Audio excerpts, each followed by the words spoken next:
Une question qui se pose maintenant, comment présenter les grands constituants de la phrase?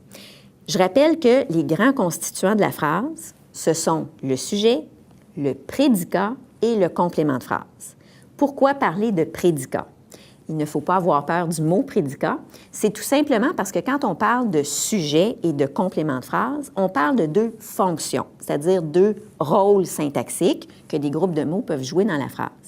Il fallait, comme troisième constituant, donner aussi une fonction et non pas une classe de mots ou un groupe comme ce serait par exemple le groupe verbal. On parle donc de prédicat parce que c'est une fonction et il se trouve que c'est la fonction du groupe verbal du GV.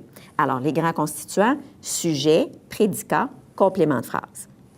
Dans la progression des apprentissages, une innovation par rapport à la version précédente, c'est que le complément de phrase est présenté en même temps que le sujet et le prédicat en 4e année.